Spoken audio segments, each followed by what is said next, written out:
question of how self-initiated movements are orchestrated has intrigued generations of philosophers, clinicians, and scientists. It is very difficult to study this question in animal models, given the complexities of assessing volition. In this study, we had a unique opportunity to evaluate how and when neuronal circuits in the human frontal cortex change their activity patterns before self-initiated movements. The question in my mind dates 20 years ago, and at the time I can remember that when applying stimulation to the brain in an attempt to define the motor areas, the patient suddenly said, I have an urge to move my hand. And this was indeed totally unexpected. I mean, we expected to get an actual movement, and here we got an urge. It so happened that this area was the supplementary motor area. It was only years later that we could really address this question on the single neuron level.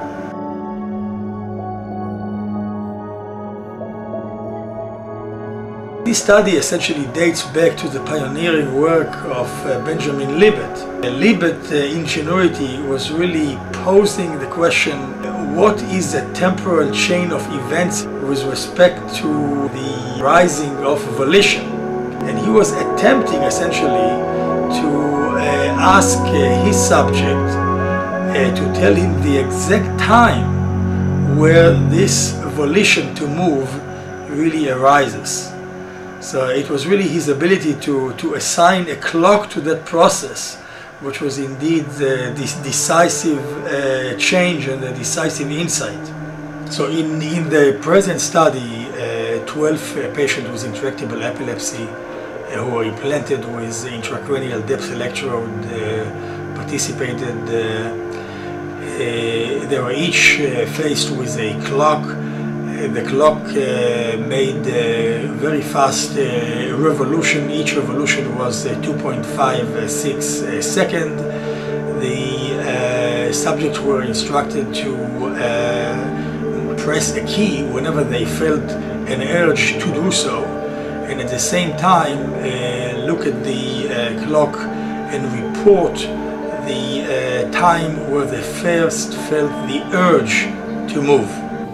We found that individual neurons gradually changed their firing patterns several hundred milliseconds before subjects even became aware of their own decisions.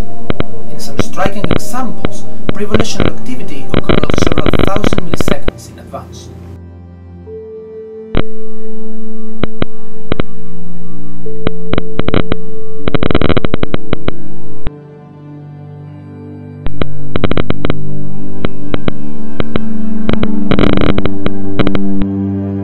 This interval of time really enabled Libet to come up with what he called the veto hypothesis, essentially saying, yes, well, things are really predetermined before our conscious feeling of will, yet we have those 200 milliseconds to really apply a veto and saying, no, I really do not want to do that, and then stop the actual act. So essentially, the results were two. One, there was a gradual increase or decrease in the firing rate as W point was approached. This firing rate was in neurons in the medial frontal lobe and not in other areas such as the medial temporal lobe, from which we also recorded. In addition, as W was approached, there was recruitment of more neurons exhibiting this type of phenomena. We went on to use machine learning techniques to show that we can decode volitional onset with high accuracy and in single trials from the activity of small ensembles of neurons in the human supplementary motor area and anterior cingulate cortex. I think it is fair to say that in the medial frontal lobe, the neuronal signals are quite robust. In fact, they are so robust that several hundred milliseconds prior to the rise of volition, we can actually predict that event by using the activity of a few neurons, say several dozens of neurons, and this can be done on a trial-by-trial basis, that is on a single trial level.